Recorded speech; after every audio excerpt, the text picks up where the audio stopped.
तो यार dragon ball super के नए स्पॉयलर्स आ चुके हैं। इसकी पूरी कहानी आएगी 21 तारीख को। ये सिर्फ कुछ पेजेस ही हैं जो बाहर निकल के आए हैं। ट्रांसलेशन के लिए डीबीएस क्रॉनिकल्स को काफी शुक्रिया, उसे जाके आप ट्विटर पे फॉलो कर सकते हो। लेकिन उससे पहले अगर आपको फेमस गेम्स जैसे GTA 5, Fortnite, Cyberpunk, God of War mobile पर खेलना है, जी हाँ आपने सही सुना, अगर आपको ये सब गेम्स को मोबाइल पर खेलना है तो जाके डाउनलोड करो JoyR क्लाउड गेमिंग, जिसका लिंक आपको डिस्क्रिप्शन बॉक्स में मिल जाएगा। आप स्क्रीन पर देख सकते हो GTA 5 चल रहा है और कितना स्मूथली GTA 5 जैसी गेम जो पीसी पर है वो मोबाइल पर चल रही है और सारे कंट्रोल्स को आप अपने मोबाइल से ही एक्सेस कर सकते हो। JoyR क्लाउड गेमिंग में आप जाओगे, आपको एक नहीं दो नहीं काफी ढेर सारी फेमस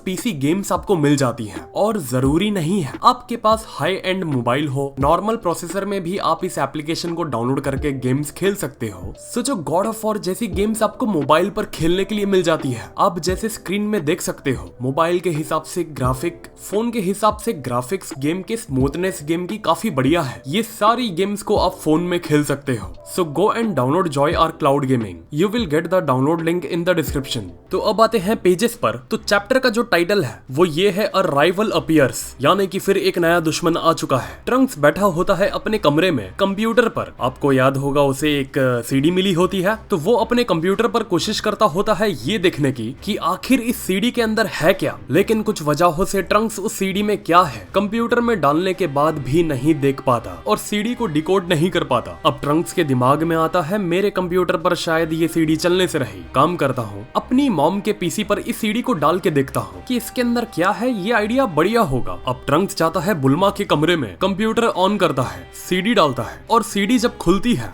सामने जो नजारा आता है वो काफी चौंकाने वाला होता है ट्रंक्स के लिए। ट्रंक्स देखता है एक छोटा सा पैरासाइट, किसी तरीके का क्रिएचर का जैसे ब्लूप्रिंट जैसा लग रहा है। हम पेजेस में देखकर ही पहचान सकते हैं कि ये और कोई नहीं, सेल मैक्स का ब्लूप्रिंट है, जिसको हमने मूवी में देखा था। तो उसी का ब्लूप्रिंट ट्रंक्स के हाथों में लग गया है। अब पीछे से आती है बुल्मा और ट्रंक्स को देखती है कि ट्रंक्स उसके पीसी में कुछ तो कर रहा है। बुल्मा पीछे से आवाज देती है कि ट्रंक्स मेरे पीसी में क्या कर रहे हो। अब डॉक्टर हेडो के ढेर सारे चेहरे मॉनिटर पर दिखने लगते हैं और उस सीडी में डेटा तो होता ही है, लेकिन उस सीडी को डालने के साथ साथ ट्रंक्स के यानी कि बुल्मा के कंप्यूटर में वायरस इंस्टॉल होने लगता है, जिससे उस सीडी में जो डेटा है वो प्रोटेक्टेड रहे। ट्रंक्स अब हड़बड़ी में बुल्मा से छुपाने की कोशिश करता है कि वो क्या कर रहा था। मॉनिटर में ग्लिच होके पूरा मॉनिटर ब्लैक हो जाता है। बुल्मा ट्रंक्स को देखकर कहती है कि तुम वेजिटा पर गए हो टेक के मामले में। तुम्हारा इंटेलिजेंस जरा सा भी मेरे ऊपर नहीं गया है ट्रंक्स, तुमने मेरा पीसी फिर खराब कर दिया। जब तक बुल्मा ट्रंक्स को डांटती होती है तब तक वेजिटा की डॉटर पीसी पर जाके बैठती है और उसे ठीक कर देती है और स्क्रीन एक बार फिर से वर्क करने लगती है और कंप्यूटर फिर से नॉर्मल हो जाता है। बुल्मा ट्रंक्स को बोलती है, देखो सीखो कुछ अपनी छोटी बहन से, कितनी स्मार्ट है वो, बिल्कुल मुझ पे गई है और एक तुम। इसी दौरान में आ जाती है माई स्कूल का बैग लेके।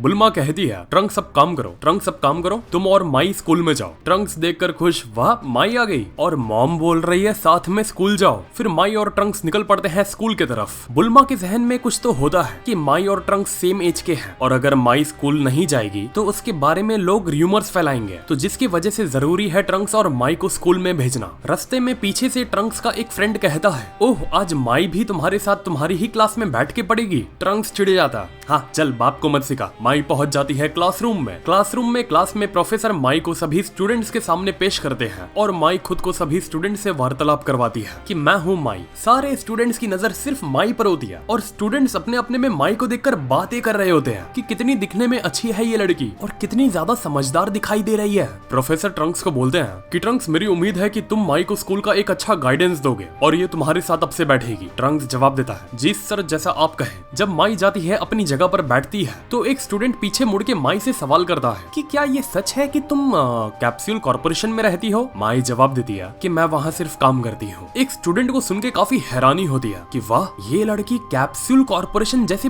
बड़े रिसर्च सेंटर में काम भी करती है और साथ में स्कूल भी आती है। अब एक स्टूडेंट इतना आगे बढ़ जाता है सवालों की फरियाद में कि वो माई से ये सवाल कर बैठता है कि माई तुम्हारा कोई बॉयफ्रेंड है। अब इन सब फालतू के सवालों से माई को बचाने के लिए ट्रंक्स को आना पड़ता है। ट्रंक्स जोर से डांटता है उस स्टूडेंट को और कहता है, बस यार बहुत हो गया, अपनी हदों में रहो। अब क्लास में एक और इंटरेस्टिंग चीज होती है, एक नया मिस्टीरियस स्टूडेंट आता है और ये भी क्लास में नया स्टूडेंट होता है और इसका भी क्लास में माई जैसे पहला दिन होता है और इस स्टूडेंट का नाम होता है बीटा। प्रोफेसर उसे भी बुलाते हैं और क्लास के सामने पेश करते हैं और बताते हैं, बच्चों ये भी एक नया स्टूडेंट है और इसका नाम बीटा है। बीटा भी दिखने में काफी अलग होता है, वो लड़कियों का अट्रैक्शन बन जाता है और माई भी उसे घूर के देख रही होती है। ट्रंक्स को लगता है कहीं माई भी अट्रैक्ट तो नहीं हो गई बीटा की तरफ, लेकिन माई को कुछ शक होता है बीटा को देखकर। अब ट्रंक्स खेल रहा होता है बास्केटबॉल, माई के सामने फ्लेक्स करके। उसके दोस्त ट्रंक्स को देखकर बोलते हैं, वाह ट्रंक्स, तुम तो पहले बास्केटबॉल में कभी इतना अच्छा नहीं खेलते थे, आज अचानक में तुम्हें क्या हो गया जो इतना अच्छा खेल रहे हो। एंड हम वो रीजन अच्छे से जानते हैं, माई के सामने फ्लेक्स करने के लिए, उसको पटाने के लिए ट्रंक्स ये सब करता है। और माई की एंडिंग में किसी की तो नजर पड़ती है और काफी शॉक होती है वो कि ये क्या है। और यहाँ आके ड्रैगन बॉल सुपर मांगा चैप्टर 89 के स्पॉइलर्स खत्म होते हैं। ध्यान देना, ये पूरी कहानी नहीं थी, ये पूरी कहानी में से सिर्फ 4-5 पेजेस थे। इसकी पूरी कहानी आएगी 21 तारीख को, तो चैनल को सब्सक्राइब करो आप लोग, जिससे पूरी कहानी आए तो आप लोग पूरी कहानी को मिस ना कर पाओ। और मैं सोच रहा था, हमारे चैनल पर काफी दिन हो गए कि हमने कोई Q&A नहीं रखा, तो क्या कहते हो, कोई Q&A रखना चाहिए? तो कमेंट बॉक्स में बताओ मेरे को। तो मिलते हैं फिर अगले वीडियो में एक और नए टॉपिक के साथ। तो नमस्ते, खुदा हाफिज, सत श्री अकाल एंड गुड बाय।